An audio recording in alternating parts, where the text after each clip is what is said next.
साथियों नमस्कार, प्रिय विद्यार्थियों नमस्कार।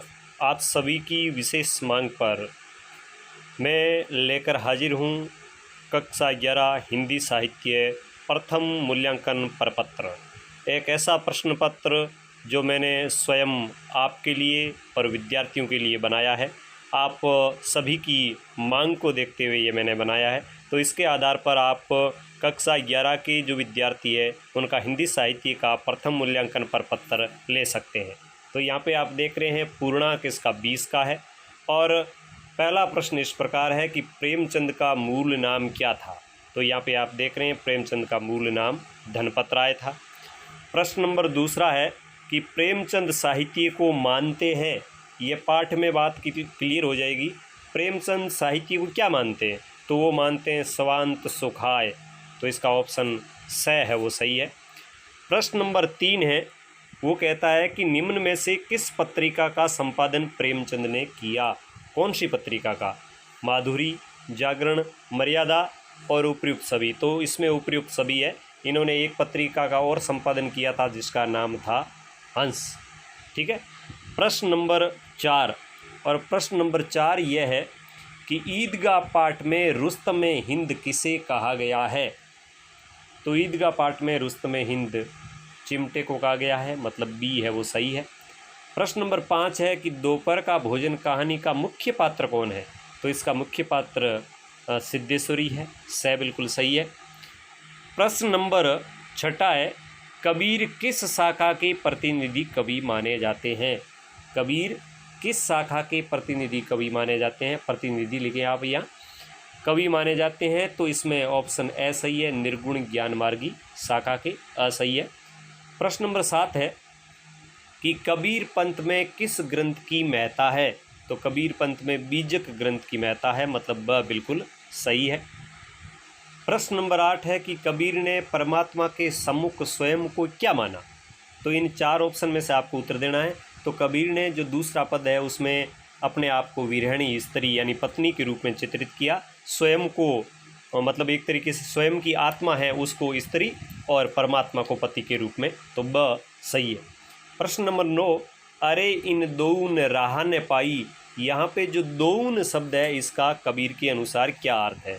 तो यहाँ पर दोउन का अर्थ है हिंदू और मुस्लिम दोनों धर्मावलंबी या दोनों धर्म। तो स यहाँ पर सही है। प्रश्न नंबर 10 और प्रश्न नंबर 10 है कि सूरदास के गुरु का क्या नाम था। तो सूरदास के गुरु का नाम वल्लभाचार्य था, ए बिल्कुल सही है। प्रश्न नंबर 11, निम्न में से कौन सी रचना सूरदास की नहीं है। तो सूर सागर है, सूर सारावली है, साहित्य लहरी है, साहित्य वल्लरी है, वो इनकी रचना नहीं है, स बिल्कुल सही है। प्रश्न नंबर 12 कि सूरदास अध्याय में किसके प्रति गोपियों का ईर्ष्या भाव प्रकट हुआ है।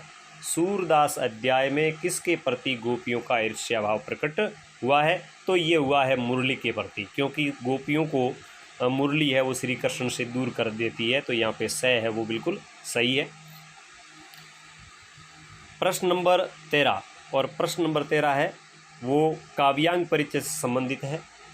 किसी काव्य रचना को पढ़कर या सुनकर जो आनंद की अनुभूति होती है उसे क्या कहा जाता है। तो आनंद की अनुभूति होती है उसे अपन काव्यांग में कहते हैं रस। तो ऑप्शन ए सही है। प्रश्न नंबर 14, रस की विशेषता नहीं है। इनमें से कौन सी रस की विशेषता नहीं है। ए में लिखा है रस अखंड है, तो ये विशेषता है। ब में लिखा है रस ब्रह्मानंद सहोदर है, तो यह भी है। ड में लिखा है रस चिन्मय है, यह भी है। और स में लिखा है रस आस्वाद्य रूप है और आस्वाद्य है। आस्वाद रूप है और आस्वाद्य है, तो यह विशेषता नहीं है, क्योंकि रस आस्वाद रूप तो है लेकिन आस्वाद्य नहीं है। आस्वाद्य नहीं है, तो यहाँ पे स बिल्कुल सही है। प्रश्न नंबर 15, श्रृंगार रस का स्थायी भाव कौन सा है। तो श्रृंगार रस का स्थायी भाव है वो है रति। प्रश्न नंबर 16, काव्य की शोभा बढ़ाने वाले तत्व या धर्म क्या कहलाते हैं। काव्य की शोभा बढ़ाने वाले तत्व या धर्म क्या कहलाते हैं। तो वो कहलाते हैं अलंकार। ऑप्शन ड बिल्कुल सही है। प्रश्न नंबर 17, निम्न में से कौन सा शब्दालंकार नहीं है, मतलब अर्थालंकार है। तो अनुप्रास अर्थालंकार है, अच्छा, अनुप्रास है वो शब्दालंकार है, यमक शब्दालंकार है, सलेश शब्दालंकार है, उपमा है वो शब्दालंकार नहीं है, ये अर्थालंकार है, क्योंकि अर्थ के आधार पर इसके भेद का हमें पता लगता है। तो ऑप्शन ब है वो सही है। प्रश्न नंबर 18, और प्रश्न नंबर 18 कहता है कि वैदर्भी रीति का मूल आधार कौन सा काव्य गुण है। अपने पाठ्यक्रम में काव्य रीति है, तो वैदर्भी रीति में कौन सा काव्य गुण होता है, तो इसमें होता है माधुर्य। तो ब ऑप्शन सही है।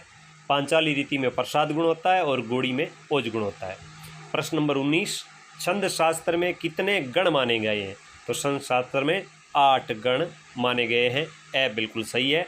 और 20वां और अंतिम प्रश्न है कि छंद शास्त्र की रचयिता कौन है, तो छंद शास्त्र की रचयिता है वो है आचार्य पिंगल। ऑप्शन बी बिल्कुल सही है। तो प्रिय विद्यार्थियों, साथियों, यह था कक्षा 11 हिंदी साहित्य का प्रथम मूल्यांकन प्रपत्र। कैसा लगा आपको, कमेंट बॉक्स में अपनी राय जरूर दें।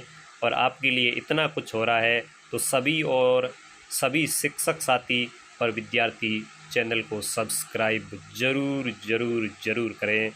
मिलेंगे किसी और नए अध्याय के साथ, तब तक आज्ञा दीजिए। नमस्कार, जय हिंद, जय भारत।